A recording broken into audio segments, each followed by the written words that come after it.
Hello, lovers and friends. Welcome to a very epic, juicy, and unique episode topic today that I'm sure many of you in this community have not heard of. Because there's only one person on the planet that I know that's created a book, and this book is called Subjectified.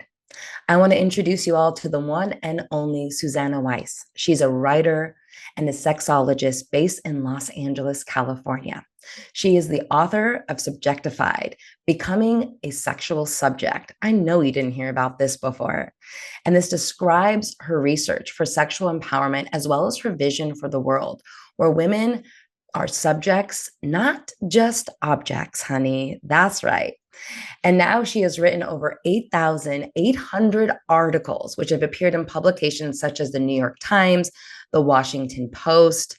She is also a sex and love coach, as well as a birth doula and sexual assault counselor. She's as well as a sex educator certified by the American Association of Sexual Educators, Counsel, and Therapists. And Suzannah has taught courses and given talks on the topics such as consent, orgasms, which we're going to get into, all around orgasmic birth and the possibility. Yes, it's true. Let us go into that in the episode. Just you wait, as well as non monogamy. And she also has been quoted as an expert in publications like Cosmopolitan, Men's Health. Her and I have both been featured in our collaboration in Glamour magazine, which we'll go deeper into. And instead of letting y'all wait, how about we just bring her on to the show right now? Suzannah, welcome, welcome, welcome to the show, my love. Thank you. Thank you for that introduction. Yeah, my absolute pleasure. And I am so thrilled to have you on the show and to get into all of these unique topics that we are going to cover today, because I've shared a lot of different things on this podcast. However, I was really excited to bring you on with your unique expertise and also your unique journey. That's really where you embody your teachings from, because no one on the show has the experience or the background like you do. Not only are you a writer and a really incredible writer at that, you really have a gift with words and storytelling and taking readers on a journey, but you're also a sexologist, and you're also not just a coach, but you're a certified coach who went to school. So I love the multidimensionality of how you're giving your gifts to the world and the variety of mediums and the ways that you're sharing your gifts. Really, really unique. Thank you. Mm-hmm. And so I would love to start with some of the piece. Let's go a little bit into, I think it's really hot, the topic of, the book that you have, of the first book that went out with Subjectified. When I read that, and then I read the title and then the message behind it, I align with that. A lot of, almost actually everyone who's listening to this podcast aligns with female pleasure, and not just being an object, but really being, I loved what you said, a subject, an area of study. Like when we're a subject, we can study the subject. That's such a cool and unique way to put it. And I'm sure you've had a journey with your own, being your own subject and studying yourself. And so I'd love for you, if you would, start with introducing yourself and maybe some of your journey into the audience, and what even started to awaken desires that started to happening alive inside of you, that brought you to be a subject of this work. That's interesting. You use subject as in subject of study, because that is true. It was like a research project that I did, but I was thinking originally of the way in which a sentence is formed, subject, Ah, object, and how women are often made the object of the verb desire or other verbs like see or pursue or like, and how women can more often literally be the subjects of those verbs, how we can focus on what we want, what we feel, what we see, what we like. And but it is also like I'm the subject of a study, because it's about my 9 years as a sex and relationship writer, going on adventures like going to clothing optional resorts, sex parties, circles where people masturbate together, all these experiences nude modeling and being a cam model. And I talk about what I learned about objectification, Mm. what I call subjectification, learning to have a sexuality that is based on me, on my own desires, on my own preferences, on my own boundaries, in a world that teaches women to base their sexuality more on what men want from them than what they themselves want. Beautiful, really well said. And it's interesting when I read more of like this the subject, which was like the topic of the book, I knew that there was a part of that, and that was the thesis. And yet when we're speaking, it just came through so strong in the sense of like we must also study ourselves in order to, in a way, claim that back, reclaim that. And I would be curious to find out from you, in your journey, like when you mentioned cam modeling, which I had no idea you did. That's taboo, kind of cool, and also very taboo. Were you always this sexual being and this liberated, or what really, when you said in your book 9 years ago, this journey of sexual exploration, and what I use and what the term you've heard me use this before is like pleasure research, right? I did like 6.5 years of pleasure research. And I love that you did the 9 years of researching. Before I did any of that, I was, and even way back then, I had all my cervical cancer, dysplasia, and that was my awakening moment to this whole world of sexuality and sacred sexuality. But I would love to know, because my audience knows that story. I would love to know more and share a little bit more about like what was your story in regards to your sexual journey and your sexual empowerment.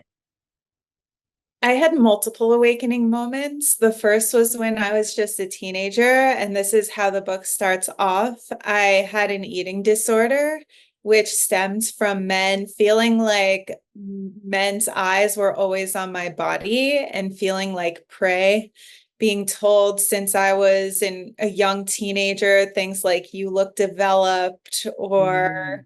better watch out for her, or oh, be careful what you eat, those kinds of things. And it made me feel like I was always being watched, and like that was what being a woman meant. And Mm. like I had to escape womanhood through self-starvation. And then I had this experience because I had this feeling like I had to desexualize myself because I didn't have any positive experiences with or teachings about sexuality that I was exposed to. And I had an experience when I was almost 18. It was my first sexual experience. I met a guy on a beach one night and he went down on me all night. And it woke me up to this realization that sexuality did not have to be objectifying or degrading, and that I could be a woman and a mature woman and a sexual woman without needing to starve myself to escape the male gaze, because there was a way to participate in sexuality that wasn't degrading and that wasn't objectifying. I want to And just pause you right there because what you said for some women is mind blowing. Like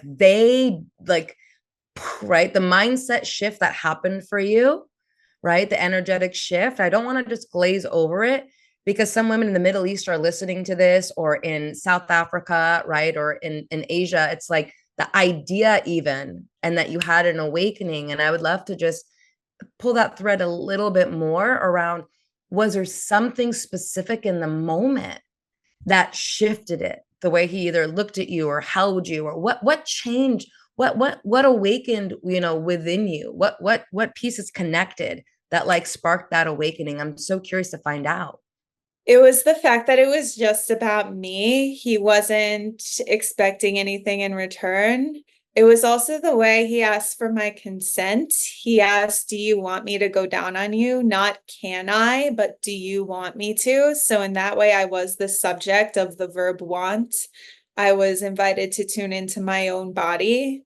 And it was just all about me. And what I'd heard was that hooking up was scary or dangerous for women because it was all about men and their penises and what they wanted. Yeah. So Yeah. that's really profound. And thank you for sharing that. And it's really important. I didn't want to glaze over it because I think again, it really goes into your book and what started to spark that seed for women who might be listening and feel like, whoa, this is again, like what is going on here? It's like, listen to the seed, the purity of the seed of the awareness of, where Suzannah's coming from. And that's available for any woman. Is like, whoa, when you can like give yourself the permission to make it about you and your pleasure, right? Such an awakening and transformation can happen. Thank you for sharing that. Love that. Love that. Yeah, thanks. That's the most openly I've ever shared that, actually. Yeah, I felt that. And I just wanted to acknowledge that of like, thank you for being fucking real on the show. Yeah. Amazing. So that was your awakening from that moment. And that aha light bulb was like, oh, I can actually like not feel degraded. And it's such a different feeling walking away from an experience, not feeling dirty or used or like for them versus, oh my goodness, how did you feel when you did walk away from that? When you walked off the beach, like there was no like, walk of shame going on. Like, what was your walk like when you left the beach? Do you even remember? I was so excited. I was just thinking about it for the next few weeks. I was glowing and I just felt, and the eating disorder stuff fell away because it just seemed less important. It just Yes. became less of a priority because I found happiness and I found a way to enjoy my body that didn't have to do with food. Yes. Yes. That's amazing. And that's available. Oftentimes we have these stories and these ideas, and I like what you're saying, and we'll go more deeper into, we really do as women filter our context and content of the world through our bodies. And the fact that there's something like an eating disorder that you were challenged with, or with me, cancer pieces that I was challenged with shame and disorders around our body. It's quite miraculous how instantly we can shift something when we have a really powerful sexual experience that heals something in us, and then suddenly these things like disorders become more symptoms because we're getting to the core root of what's triggering these patterns or these behaviors that aren't really serving us, and we'll go deeper into that. But I love that you said that.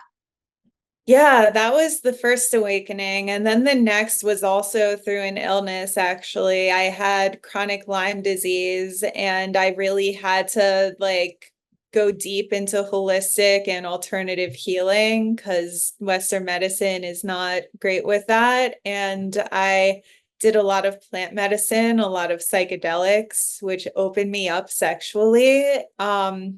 And help me to become more embodied and to feel different kinds of sensations and of orgasmic experiences that I didn't realize were possible.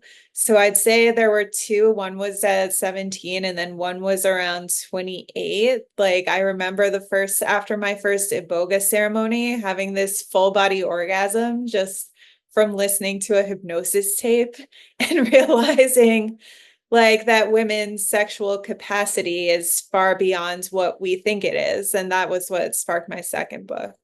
Oh, oh my goodness. What was if you can remember, like talking about the sensations, I would love to, if you're comfortable with going into a little bit about the plant medicine experience. I haven't shared too much about it. I'm actually recording an episode about specifically my like sexual awakening through plant medicine. And I love that you're saying I haven't even shared about it much on my show.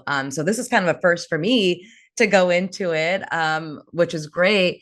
Would you be wanting to share? I'll start to share with me. It was with ayahuasca. And it was like these sensations where I felt like I was having sex with spirit. When it came through, it was like this electrifying energy. And it was like this bird, as crazy as it sounds, it was like this bird man energy that like came across the room and then just like penetrated my whole body. And next thing I knew, I was like being fucked open by the universe, a male energetic universe, like the deepest penetrative I could ever experience. But it was like electrifying and buzzy. And it was like out of body and full like energetic orgasms. And like even now I'm like getting a little wet thinking about it, and like I'm noticing my biochemistry changing as we're in this conversation. And it's just such a visceral remembrance for me that really changed the way that I knew that I could be as a woman. Like what, like I loved what you said, what my capacity to experience pleasure and sensations was from being very numb previously. And so if you want to share, I mean, the show is unabashed. If you do, there's no pressure at all. If you would love to share a little bit about what your experience was like, sensation wise, emotion or feeling wise, or anything that you experienced with kinesthetic. That one, so it was intuitive that I felt to put on this hypnosis tape. I just went to YouTube. So I had just done Iboga. I was just coming back. Iboga lasts a long time. So it was a few days after, but I still felt it. And Yeah. I typed into YouTube, hypnosis for hands-free orgasm. And Mm, it was like the spirit of Iboga was talking to me through it. I actually wrote a piece of erotica about this that maybe you could include in the notes, but yeah. it, Send us the link.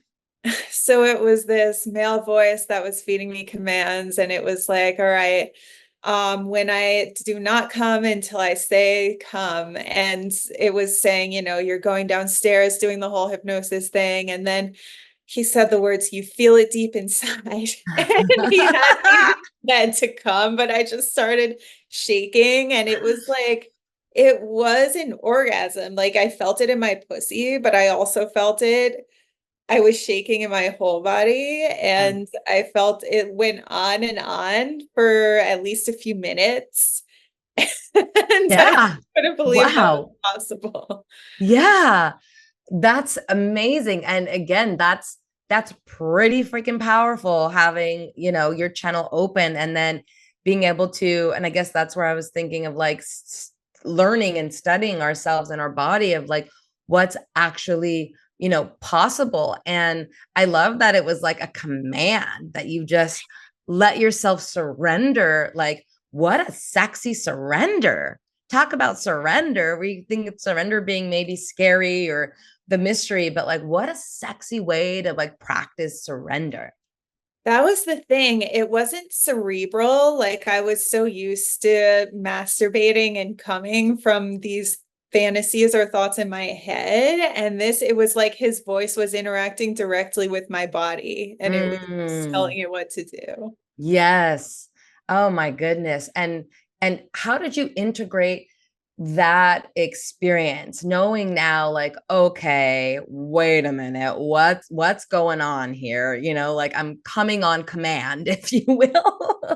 Like I'm coming on command, going for the journey from the head. And like I love what you said, the cerebral component of ideology of like fantasizing, and even where when I was younger I would look at pornography or look at magazines and like need that mental and visual stimulation to get my body to turn on, and then bring the, because our brain is one of like our most powerful sex organs, right? So we can really think and visualize and then get the body to turn on. But to actually bring the brain down into the body, that journey from head to body to heart, and actually be able to come on command, did that shift what you believed was possible, number one? And then number two, did it shift what you believed about yourself as a woman? Hmm. Yeah, that's what my second book, Eve's Blessing, which comes out next year, is about. So we're taught all these negative things about what it means to be a woman. One is that it's difficult for us to orgasm. And in that moment, I realized it was so easy. And it was just about removing all these blocks of trauma and shame and dissociation.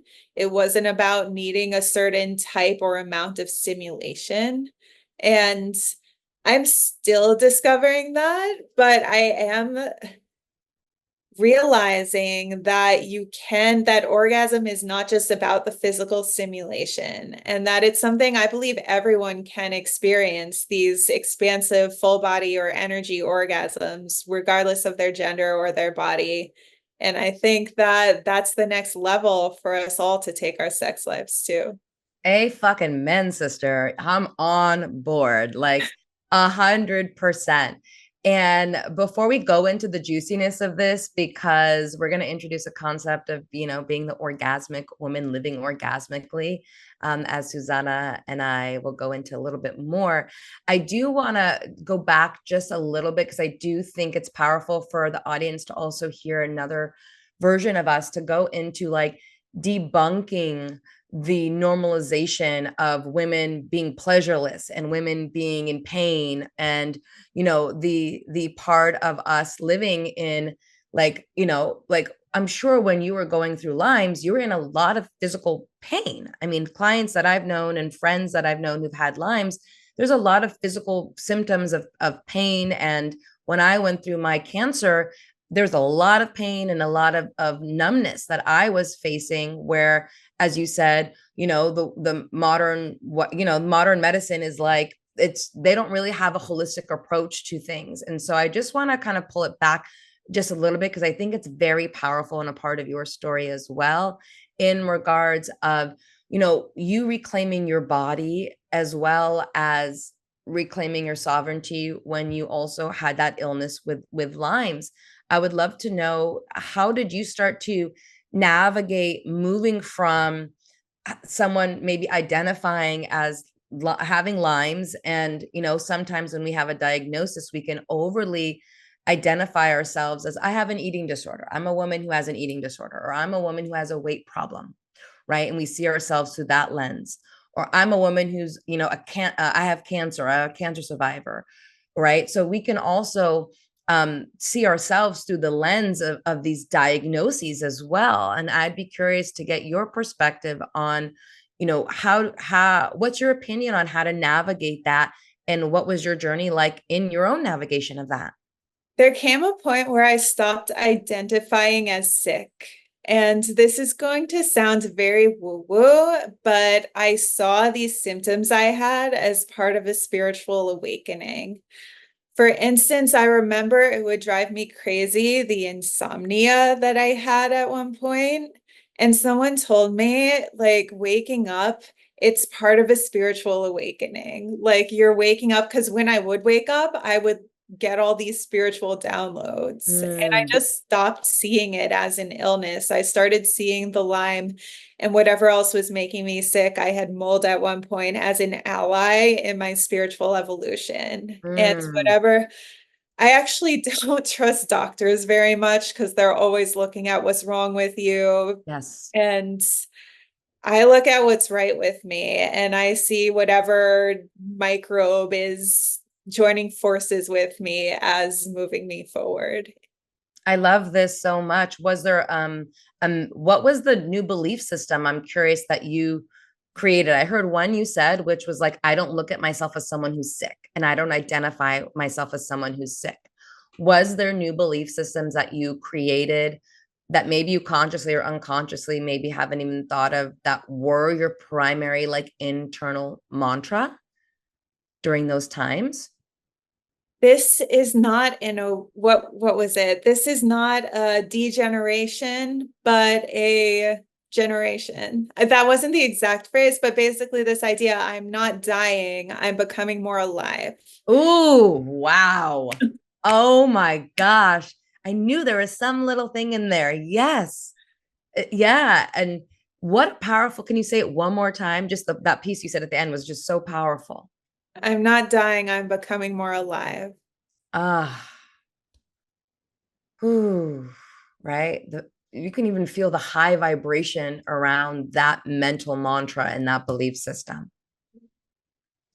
I also realized I was going through a purging process and that I was releasing ancestral trauma along with the physical symptoms that I was releasing.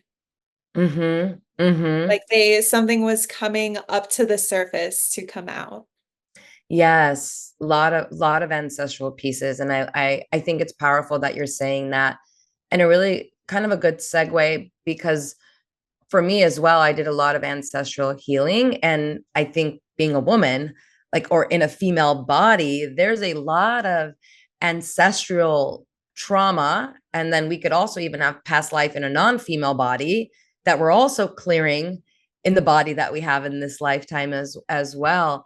But I know for me specifically, it was doing a lot of ancestral healing, which then opened up me to be able to teach, my programs like the Way of the Priestess and Divinely Potent and Self-Love Mastery. And I know you were in Way of the Priestess in one of my programs as one of my students. And in that, I remember we did some practices to shake off and start to awaken and do more of the purging. And I remember how powerful that was for a lot of the women in the course, myself included. And I remember that, like, as you're saying it, I remember too, it's like, it's really important to remember that we are in a purge, both individually and for our ancestry and like a collective, that those that awaken on the spiritual path, like, we're usually the ones that kind of got to go through the worst shit because we're the ones that are like waking up into this new generation. And like, that is where the aliveness is going to come. So a part of us does need to die. A part of our old, like, outdated ancestry does need to die. And unfortunately and fortunately, it's like, it's painful, but it's pleasurable. It's like the two sides of the same, of the same coin. But that for me was one where I got to really engage with both my pain and my pleasure, as sacred and divine. Mhm. Yeah, I had something recently come up that I've never talked about, but I'll Bring go it. Go there. there. Let's go. This is unabashed. Let's go there. There's nothing off limits. Yeah, I just had an iboga ceremony about a month ago, and I had all of these visions about October 7th and the attacks on Israel. I have Jewish ancestry, which I like had not done a lot of work around, and it connected to this difficulty. I had a breathing issue for the past year and a half or so. And I was realizing that, so there was all this snot like stuffing up my face that I was like coughing up. And it was Mm, related to my Judaism and how I had projected that, like the anti-Semitism onto my nose because of this mm, stereotype that Jewish people have big noses and are mm. ugly. And I was like, and that was clogging up my face. And I Wow. was spitting that out in the ceremony. Wow. Wow. Wow. That's really, really powerful. That's really, really powerful to share that. And that is that's a stereotype. Absolutely. And what are the level of awareness to recognize that? And how did you navigate with yourself through that process, through number one, realizing your own internal narrative about it? And then once you started to recognize this purge, how did you start to navigate through that journey? Again, I stopped seeing myself as sick because I had doctors leading me. At first, there was some help because I did have mold and I needed some help. But then Yeah. I started to feel like the doctors were making it worse by saying stuff like, oh, you have this thing with your face, you might need a procedure, like picking apart my face. And that was the Mm, origin of the problem. When nothing was serious, like nobody agreed that there was something wrong with my face. And it just started to feel this, like they were trying to find flaw with me when actually it was with the outside world that had oppressed me and my ancestors and people like us. And I just started taking advice only from my intuition, like intuiting what supplements do I need to take, what should I do for my well-being. And also, yeah, there were also some people I met, people who like helped me to reclaim Judaism and to reclaim my ancestry and my family. And that also, and I'm still in contact with those people and having conversations, and that's helping me with that a lot. mm. It's beautiful. Um, uh, Yeah, I'm just like feeling into what you're saying. And just want to acknowledge you, first of all. Thank you so much for feeling safe enough in this container to share something like that, right? Which is a real life personal share. And I think it's really, again, a gorgeous testament to your devotion as we are in the tantric path. It's like we are devoted to truth. We are devoted to knowing ourselves more deeply in the truth of who we are being and who we're hiding or pretending, or any parts where we're rejecting. And so I really want to bring that in and acknowledge you for going into the deeper truth of your own internal narratives about yourself or your own ancestry or any part of yourself that was rejecting, not again to overly identify, but I believe it's to help us become more whole and just integrated in the fullness of who we are as a being and the journey that our soul has taken. So I just want to really acknowledge you for sharing, and also for doing that ancestral work. Great job on doing your work and your part. Thank you. Yeah, the more that we each individually do that work and heal, the more that impacts, the collective. And it goes on to the part, that you've shared as well, of like the idea that in your first book, the idea that something's wrong with us as women, whether it's our nose, or for me, I've grown up, as a Middle Eastern woman, brown skin, brown hair, like not seen as like beautiful, not seen as like the ideology of like the Western woman, red blonde hair and blue eyes and dark skin. And, for a long time, I rejected that. And I just share that in the sense of I don't know a single woman on the planet, regardless of your gender preference for your sexuality, regardless of your religious, spiritual heritage or background, regardless of any of these factors like labels or identifications, just if you're in a female body, which is you have breasts, you have a pussy, you've got a uterus, like you've got ovaries. And I don't know a single soul who has not faced some sort of challenge and healing, and also like met themselves in the depth of our own self judgment when it comes to our body. Like, I feel like it is such a deep spiritual curriculum for women and feminine identifies on the journey of evolution, of like deconditioning our own lens to not believe what anyone says about us, and for us to reclaim our own image of what beauty is and what normal is and what we love and accept. And something crazy, even like, I think it's like 80% of women in the world are unhappy, with their breasts. Like that's a real statistic, right? And I think it's something like 50% of women wish that they had like bigger breasts. Like I was one included. And there's so much self-judgment that we see it should be different, and it should be this way. And so there's plastic surgery is a huge industry on our insecurities as women, that's all over the media, in magazines and in movies, of what we think is perfect based on that, and it tears women apart.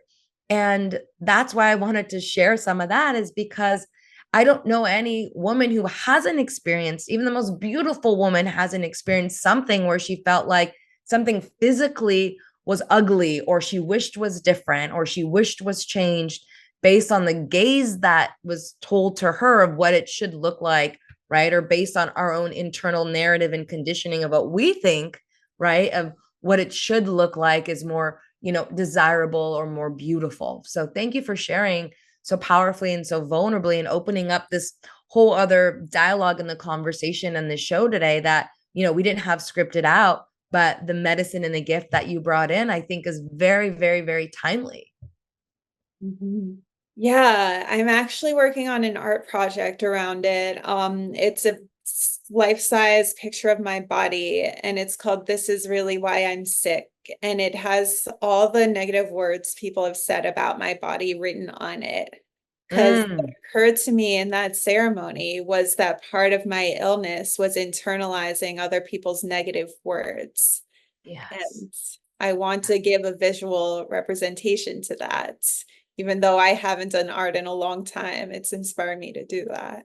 Oh my goodness. And that's just the seed of pure, beautiful art. Like from that pain, we can make the most gorgeous, gorgeous art. And I think that's a powerful thing. And you've created art in another form, I would say, with your second book coming out with Eve's Blessing, which is going into some of, I would say, some of debunking the stories that women have had or individuals have had. If you want to tell us a little bit more about that, because I know that we've collaborated a bit on that.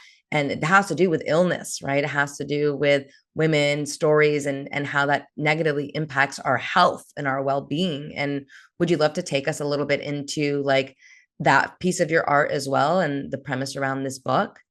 Yeah, so that book reimagines the story of the curse put on Eve in the Bible. And what's interesting is I interviewed theologians for this who actually disagree with the common notion that there was a curse put on Eve and women. God actually never says, Eve, I curse you. He says, you will bring forth children in sorrow, but he doesn't curse Eve. He curses the serpent and the ground Adam walks on. And Mm, this is significant to me because my belief is that this story was a foreshadowing of what society would do to women, that it would cause us to have lives where we would have pain in childbirth and pain in menstruation and other kinds of pain.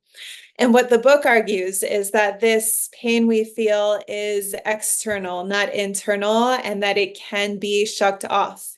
And so it talks about my own experiences, not just with chronic illness, but with receiving these messages in childhood, such as being told that it's going to hurt the first time I have sex, being told that it's going to hurt when I have my period, that I'll be incompetent because of PMS, that childbirth is excruciating, that it's not normal for women to have orgasms whenever they have sex. And how I learned that these things were false. A lot of these issues I just never had. I never had pain with sex or menstruation, really. Some of them I did have. The first few years of my sex life, I did not orgasm with a partner and was told that this was normal, when really it came down to me not feeling like I had a right to pleasure. mm, And so it talks a lot about me working through these myths in my own life, and interviews a lot of other women like you who worked through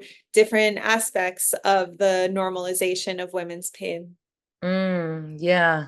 And I mean, I also was told like not orgasming is totally normal, with my first boyfriend. And I thought something was wrong with me. And I thought I was broken due to sexual trauma and the beliefs that I had, and also what I saw, with pornography. And like, there's so many, and I love that you're doing this in your book. There's so many stories that even, women believe about ourselves that we just kind of brush off as like normal. These are normal things. It's a part of the curse of being a woman, and how many women hate, like utterly hate and dread getting their periods every month. And like the fact that that hatred around something that's so natural, like only breeds self-hatred and only breeds like internal illness and disconnection to be able to experience a life that is more pleasurable and orgasmic. So I think it's beautiful you're creating this, this book with the different stories. Right, because when we're taught that it's normal to suffer or to not have pleasure, then we don't speak up if that's the case. And I think that we translate that to every aspect of our lives, including emotional suffering. I think when women can't speak up about their suffering, they have trouble standing up for themselves in any situation. And so my standards for how I'm treated have elevated as I've worked through this myth of female suffering, because I don't think I deserve to suffer in any situation. Yeah, I agree. And we can, what I really believe as well is that suffering is a choice, right? Pain is inevitable, but suffering is a choice, right? And suffering, I believe, is also a choice that we make that really goes into our mindset about it, and then the emotions that will follow it, that then the body will follow along. And I don't believe we have to suffer. I don't think any of us are here on this planet to suffer. I know that there are lots of other teachings around, suffering, and we are here, and there's some religious teachings which I won't go too deep into, around like we are meant to suffer and repent, and then that's kind of how we work our way into, the kingdom of heaven. I don't believe this fucking 100% with all of my being at all. I think it's absolute indoctrination. And I think it's absolute total fucking bullshit, especially when it's projected onto the woman who's the creator of all life. I think that the more that women can wake up and have these real conversations around the pain we've gone through as women, yeah, and painful sex is a part of the journey of getting to understand what you need, which may be more time to warm up, or feeling safe in your body or a safe container, or expressing your emotions so your body's actually involved in a part of the process. But we don't have to have painful sex for the rest of our lives, right? We don't have to not orgasm. We can choose to believe, like what you're saying, which I love as well, and I'm a huge advocate for, is that pleasure is our birthright, and we can absolutely reclaim pleasure as our living, breathing, waking state as our birthright. We all deserve to feel it. And once again, if we align with that belief, suffering is always optional. We can't avoid the life of pain, even working out. We can't avoid the pain of sore muscles.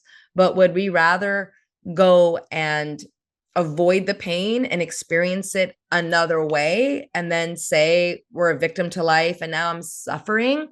Or would we rather hunt the growth, hunt it, like go into it? Okay, well, I'm uncomfortable in this area, but how about I go into it and strengthen the muscle and then experience the soreness from the stretching of that, right? Or experience the stretching of the pain that's just uncomfortable when we expand our capacity for pleasure, or we expand our capacity to be seen or be vulnerable, or the uncomfortable feeling when we do make pleasure and sex all about us and like what stories we're telling ourselves. Like when we seek that out, then suffering doesn't even need to exist.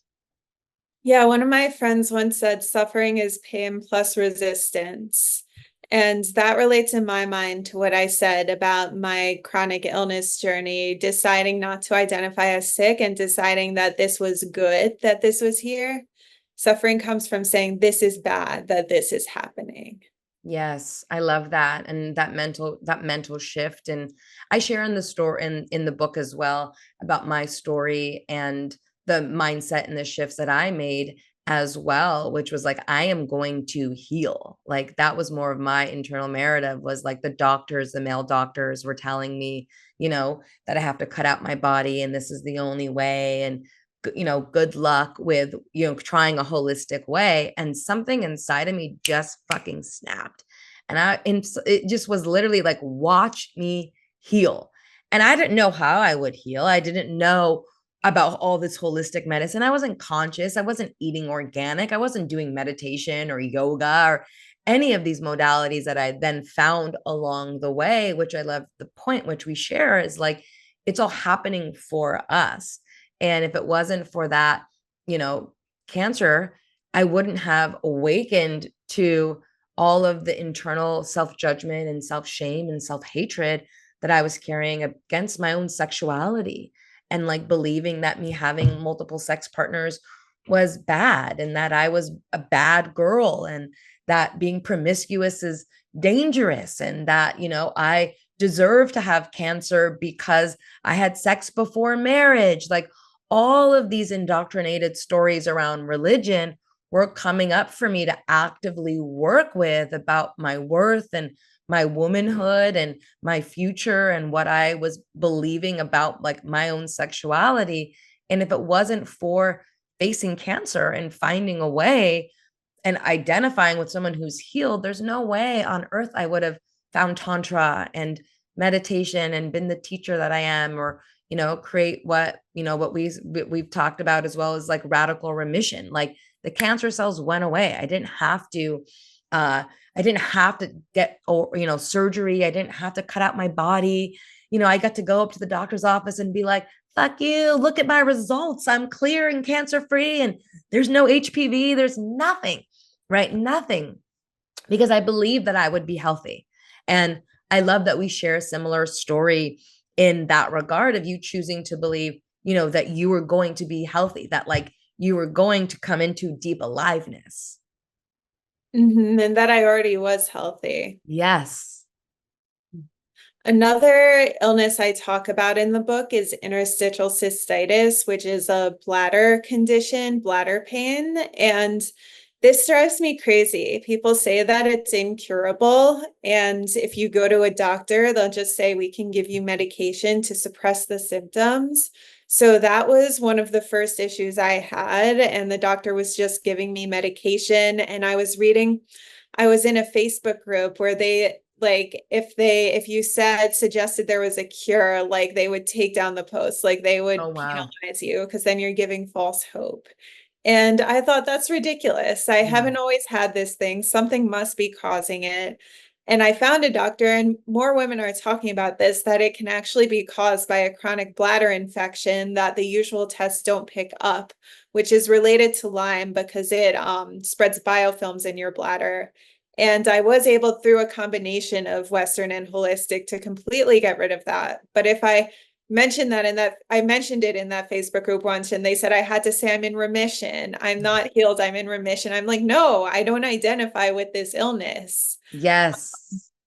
It's frustrating that people, because they don't want false hope, or they don't want to feel guilty because they're still sick. So then you can't talk about how things can be better, but it's just that you have to look outside the usual system. Yes. Yeah. 100%. That's one piece. And again, because if we did do that, then we wouldn't be so easily manipulated as sheep and controlled to the systems, right, that are governing our medical or our religious systems and all these systems that want to keep us sick, dumb, done, and disconnected, right? Because I really believe, and I think we share a belief that when we're sovereign beings and we're free, then we're limitless to what we can create and experience. And that is a threat to systems. Any system that doesn't want free thinkers or out of the box thinkers or people that are creating things a different way that don't necessarily contribute to the monetization of these systems. And that's where it's really important to have voices like yourself and mine out into the world so people do have hope, because we can see all the time that like miracles happen all the time. Radical remissions happen continuously, as well as people like can feel it. There's been research on prayer where people in the hospital that they'll mark a time where they felt a surge of light or a surge of energy while they were in the hospital. And then they felt suddenly better when they marked the same time at another place. There was a group of people praying for that person. So they're actually having scientific research around like the energetic power of prayer. And so that's just one idea. And prayer is not a religious, it's just sending love and an intention towards someone that's your object of focus, towards sending them love and healing. The idea of I'm sending you love, like it actually is working. It actually does work. And we can do the same thing. And I'm curious, have you done the same thing with your body? Because for me, I'm always sending my body love.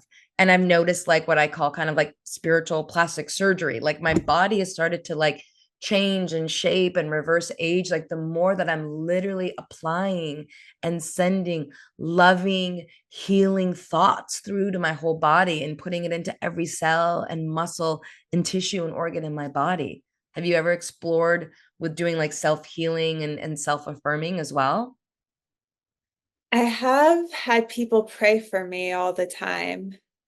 Not exactly how you're describing, but I do have people, I'm part of a few different religious communities that I will ask to pray for me. And I can't prove that they cause me to get better, but I have seen, since I became part of those communities and started asking those people to pray for me, that over time things have gotten better. And I think it's part of it. Yeah, I love that. And that's a simple ask, but also vulnerable to say, hey, will you just pray for me? And I think it's really a beautiful way to be able to give back, because even we get the benefit when we sit down and pray. Me and my fiance now, every morning we do our spiritual practice. And in the morning practice, I do a prayer for the people that I know are going through challenging time, like friends, family members, or their parents. And like I'll call them out by name, and lo and behold, like usually all of them over time, get better and better. And just there's nothing wrong with having hope. I think it makes us healthy. Like hope brings health. And it's radical, but hopefully that us even sharing this, I know, is creating a healthy, holistic ripple in the thread of the universe. Like there's no way that it can't be sending a beautiful ripple of healing. I know it is. With every fiber of my being, I know that it is. And I'm grateful to be able to share in this conversation. And I've experienced miracles and shifts in regards to my own things of where I was thinking like how good that this life could get, feeling broke and broken and disconnected and not being able to orgasm until I was like after college, and then had no idea how to, and like then learning more and more about like what would be possible, and then going through the health challenge, which woke me up, was an amazing gift. And then discovering like, oh my gosh, I'm not just can have an orgasm, holy crap, like I can be a living, breathing, walking embodiment of an orgasm. Oh wow, like I'm actually like experiencing an orgasmic aliveness right now, just like drinking this drink or opening and breathing more the moment. It's like I can experience like this deep pleasure when I start to just tune in to like the energy that's always around us, the sexual orgasmic energy that all of life is created in. And I know that it's so beyond just sex. We can all become highly orgasmic individuals and like live and breathe in that orgasmic state as like our primary baseline and state. Mm-hmm. Yeah, and I know that that was something that I shared with you when we met at the Manor in Venice, like many, many, many years ago. And I'm curious, like what has your journey been with, your becoming orgasmic, and even the concept of being like a highly orgasmic woman after we met? Like, how was that to hear someone saying that and hear me saying that to you? And how did that create shifts for you, or inspire anything to shift in you? Yeah, so when I met you, that was a few months after that awakening iboga experience, and I was really determined to heal my sexuality. I had just gotten out of a relationship, and this was the first person who had ever made me orgasm, and I was afraid, what if I can't do it with anybody else? And I worked with you and a few other people to do different practices. Like one person taught me breast massage and different visualizations and meditations. And I learned how to have a more full body, full mind, full heart sexuality, as opposed to just my head and my clitoris, which were the main parts involved before. And you introduced me to this concept of an orgasmic life, which I've also taught people about since then, this idea that not necessarily even in a sexual way, but just going about your daily life, you can experience pleasurable sensations. And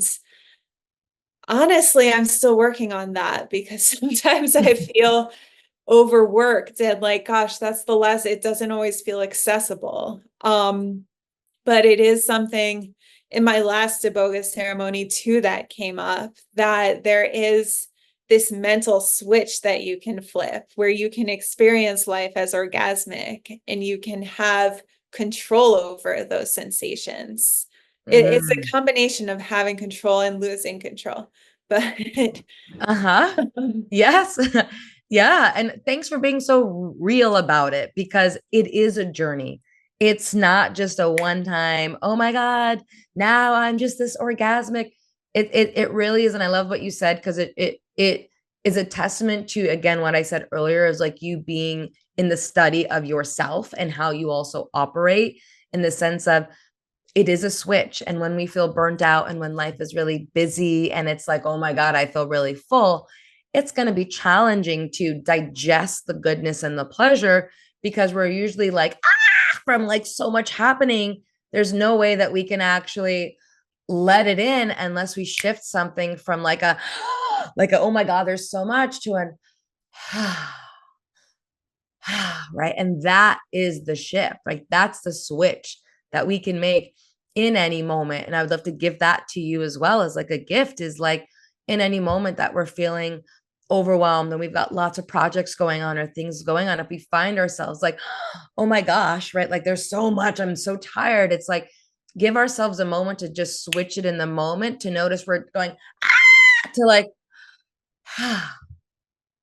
right? So we can control that moment of surrender, which seems like a total fucking paradox because it is, right? But life is a paradox. And so the more that we can start to be aware of the things that we can control, like tuning into that we're contracted or we're feeling overwhelmed, is the moment that we can then choose to surrender and open. And then just that surrender and open brings in more of that subtle, sublime, you know, we can call it orgasmic, but it starts to just refine the energy. And whatever we're feeling that's like heavy or dense or overwhelm on the emotional frequency scale, once we start to open and relax more, the energy naturally will start to rise into a higher vibrational energy, more sublime, more refined. And then it's like, oh, acceptance. Oh, there's some love there. Oh, okay, a little bit higher, there's some bliss. Oh, okay, wait. Now there's some of that like orgasmic tone and textures there, right? And so it really is a journey, not just a destination of where we are dancing with ourselves in being able to be in that state of, you know, orgasmic connection. Yeah, I'm just learning from you because that's something that you embody that I'm still working on because I'm like, ugh, I'm like cracking my shoulders as I speak because I'm like, gosh, I've been working so hard and I wish I were in that state more often.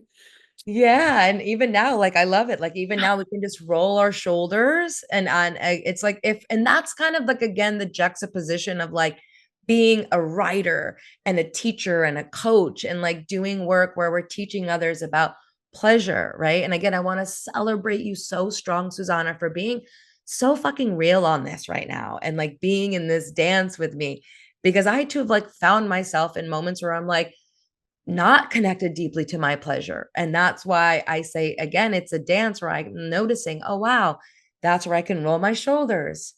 That's where I can relax my womb for like 3 seconds and realize I'm like, right. And so I'm like, oh my God, if I'm noticing, I'm like, I'm like, oh, wow, I can control opening my hands, dropping my shoulders, and just going, And even me doing that, I can feel the subtle, subtle little tingles that are right below the surface for all of us when we just go from a clenched tight to just, yeah.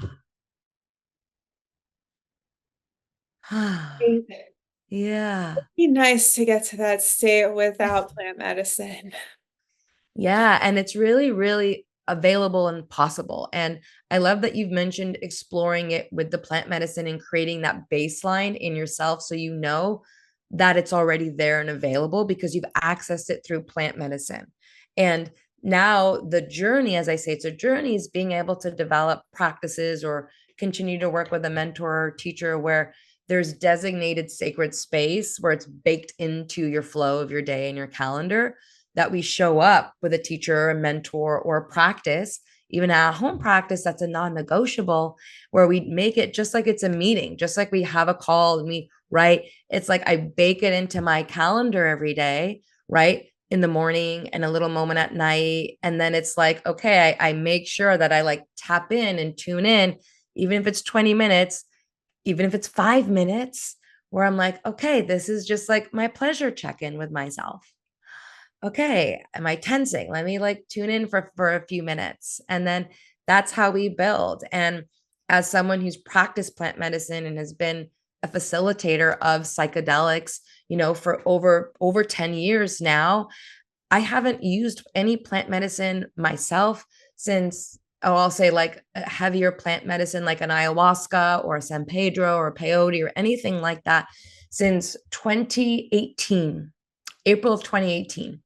And I can say from lived experience that it does get better and better and better that we can access those states, and we get better and better at accessing those states with just a daily, consistent pleasure practice and check-in. Because those medicines are great for creating the super highway in our nervous system, and it's already rewired us on a neurological and a somatic level. We have the baseline. It's just the busyness of life that prevents us from making it a priority and baking it into our calendars, where it's a slower process, but it's 100% available to be accessed. You can access it. It's like my Josephina guarantee. You can access it. Anyone can access it. It may take time, and it may take patience, and it may take some of that like self-love, right? But I guarantee that any human being on the planet, especially if you've already accessed it through a plant medicine, you can access it organically, naturally.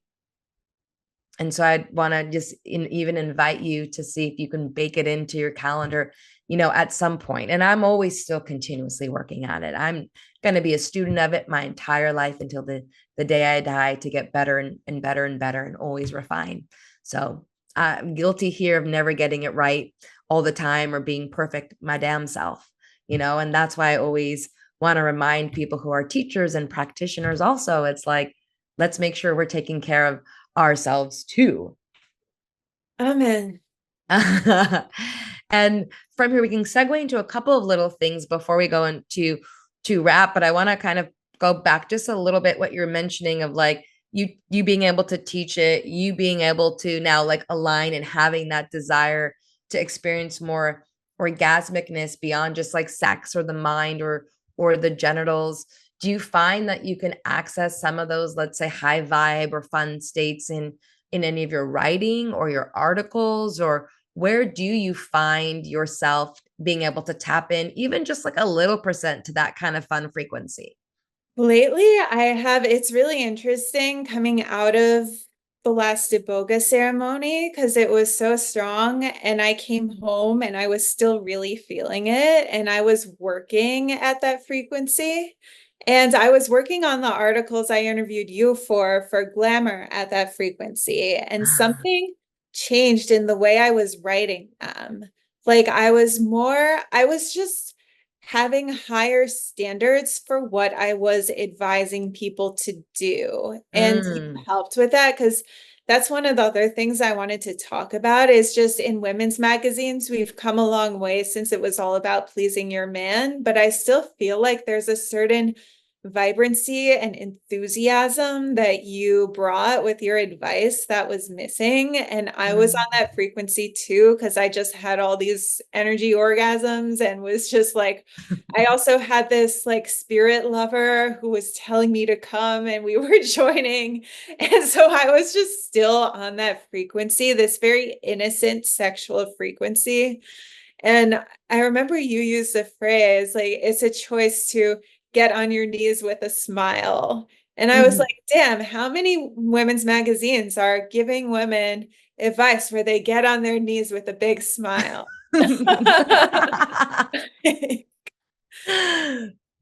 Even the word blow job, it like suggests that it's this duty to please your partner. And the way that I've been writing about like sex more recently is just it's this beautiful way to connect spiritually, and Mm.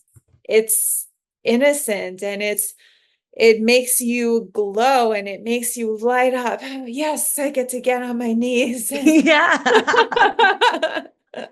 that's what I'm bringing now. Yes, I love that. And I feel so, yeah, I feel so grateful and blessed to be able to be a contributor to Glamour magazine and for us to collaborate in that way. Because when I was even in college, I always read Glamour, and like again, there's so much of the advice was like about making sure the man is pleased so that I would be looked at as a good lover, right? So many women, it's like we want to perform really well, even though women are like we're flowing, we still want to perform.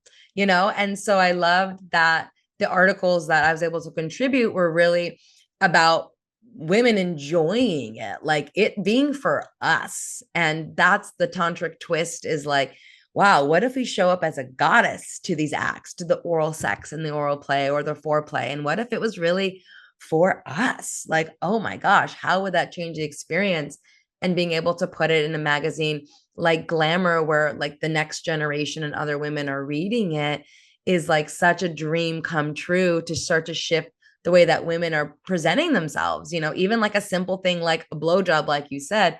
I remember I was writing that article and I was like, oh, yeah. Like, and I just start using my own experiences. And so when the article came out, I sent it to my fiance. He read it. He started laughing, goes, baby, this is what you do to me every morning. I was like, I know it is. Literally, like the getting on your knees with a smile on your face, receiving it like he's fucking my mouth, not like I'm giving it to him, is such a radical shift where it's like, I'm going to let you fuck my mouth this morning. Versus like, I'm here to just please you and serve you. And like, it's like, it totally flips the game. And it's so hot and so erotic for them, where they're like, whoa, you know, this woman is in her body and in her pleasure. And she's giving me the gift of her in this moment. Damn, I'm getting to put my cock in her mouth right now. Like, whoa. And she's smiling. So it starts to create this whole other high vibrational like connection and new dynamic to just kind of the every way that people kind of approach sex. So I think it's so great and needed. And I think it'd be cool to keep creating more and more opportunities for people to start to change the lens. And I loved hearing right now that it also impacted you, like as a writer and reading it yourself. Could I ask you a personal question about that? Yeah, ask me. Do you actually experience sexual pleasure through your mouth? I Like experience, yeah, like in which way? Let's be clear. when you're giving a blowjob? Do I experience pleasure? Yes, I'm like deeply enjoying it. Like literally, like I experience such pleasure in any type of thing that I'm consenting and saying that I want to do and initiating. So when it's going through and when he's got it in my mouth, like I'm enjoying like every single millimeter of it. And I enjoy it like touching the back of my throat. I enjoy it when he brings it and I'll bring his body. Like that's how much I enjoy it. I bring my hands behind him and I'll literally pull him into me like deeper so I can feel it hitting like the deep back of my throat and like get excited and have like a gag and a surrender, like literally get myself off on it. And not always is it for me to, let's say, come or to yeah, it's not about me just like coming, but it's about me really deeply having a pleasurable and enjoyable experience with it. And sometimes when I don't even grab him, he's like, baby, do the thing when you grab me. I'm like, okay, so I'll grab him in. And sometimes he's thinking it's slow, and then I'll set the tone where I'm like, for the oral sex, where I'm literally grabbing him in, or I'll say, I don't want to use any hands. Like, I want you just to like open me up. And so we'll play with these dynamics with each other because we both deeply enjoy it. Is it possible to come through your mouth?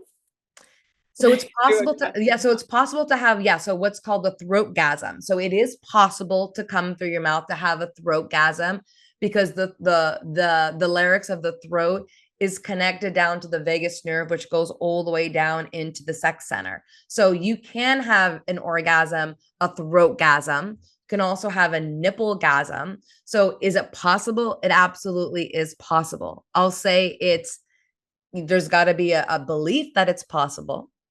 There's also a thought in your mind, right? One little affirmation that I use even before any kind of oral sex. If I'm self-pleasuring or if I'm having sex, and I had the story in the past too, that it'd be hard for me to come. Like it takes me a really long time and it's hard for me to come. But now when I just say the mantra, I'm coming, I'm coming, I'm coming. Oh my God, I can feel I'm coming. Just starting to tell myself I'm coming makes me come.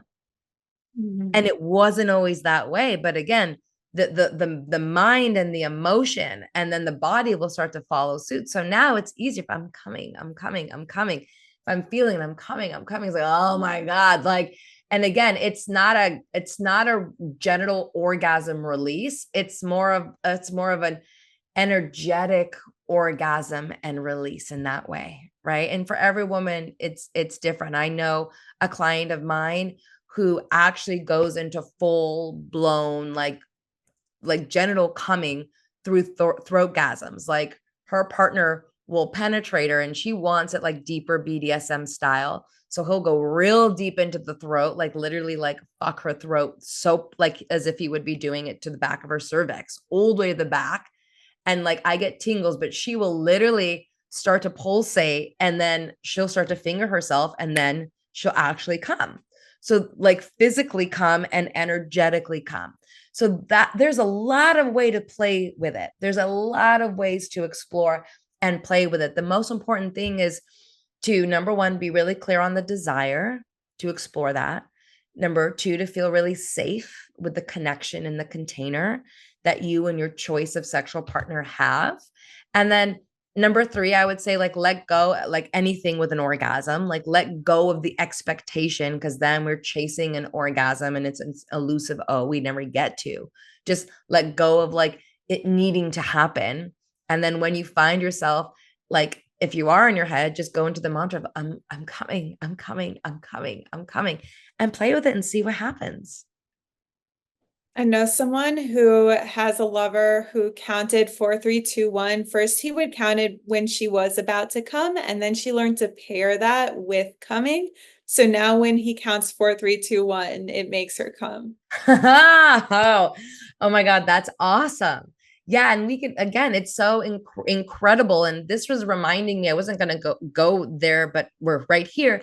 This reminds me of orgasmic birth training, like the hypnotherapy for orgasmic birthing. And I've only been blessed to experience that in person once with a friend of mine who had me in the room when they were doing like the hypnotherapy, where it's like, they were counting down 5, 4, 3, 2, 1 when she was having her contractions.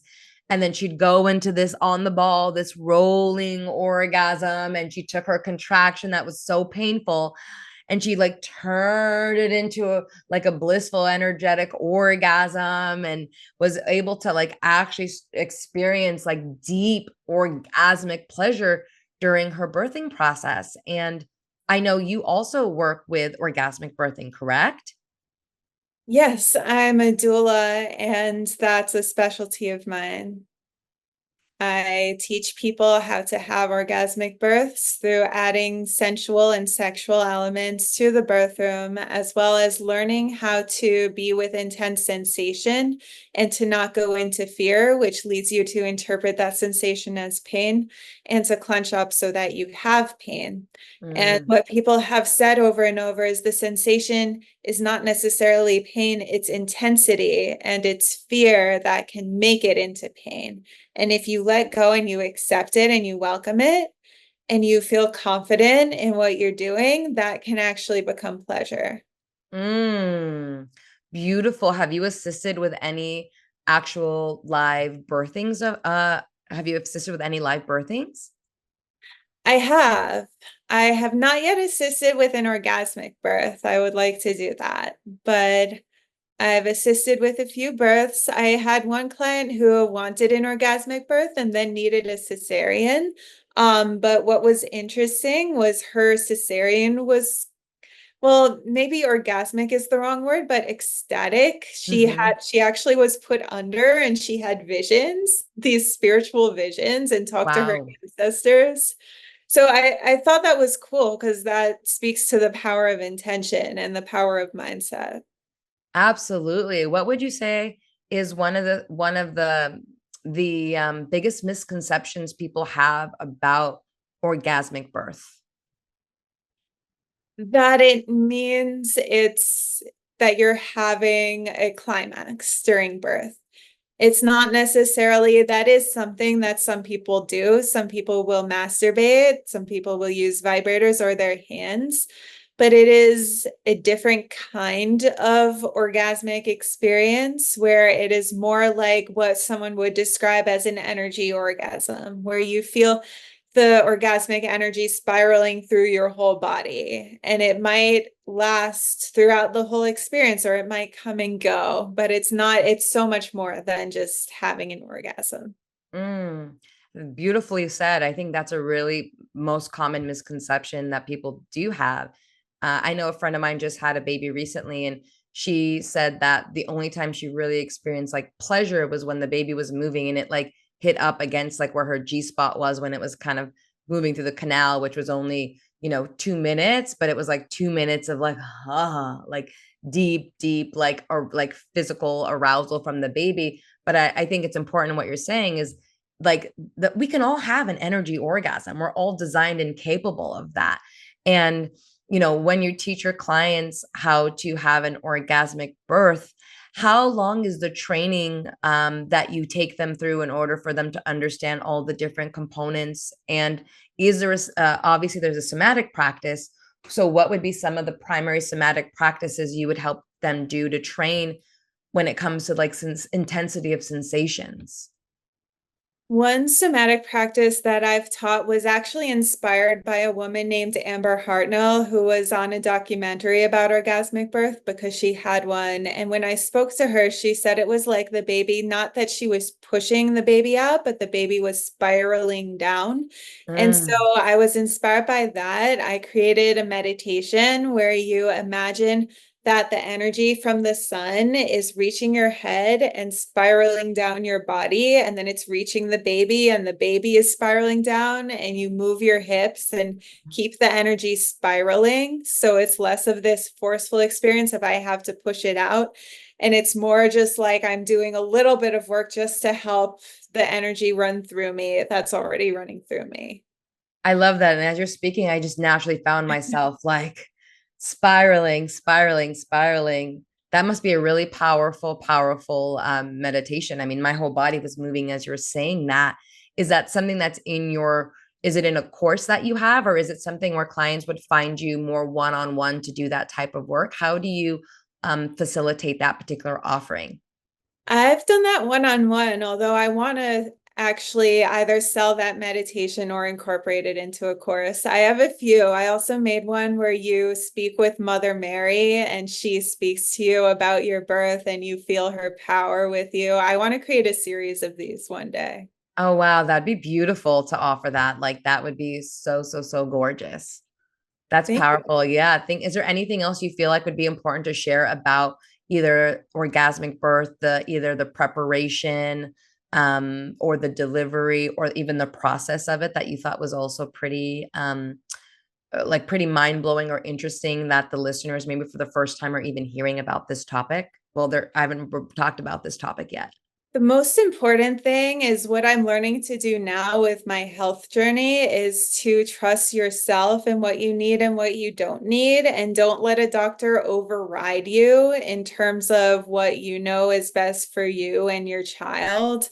I'm not talking about emergency situations, but in general, if a doctor says you can't do something, like get another opinion and just don't let anybody else go on this journey for you. It's your journey. Mm, yes, sister. If I can mend to that. That's absolutely true. I love this. And you have a bunch of other courses that we'll list on the show notes as well for anyone who wants to access coaching with Suzannah or her courses. And your book is coming out as well, Eve's Blessing. Do we know a date for when that book is coming out and how they can get it? We'll obviously include a link in the show notes, but if you want to share. We don't have a link yet. I can just say next year. Okay, great. So to be determined, but we will talk about it and promote it and let people know when it does come out.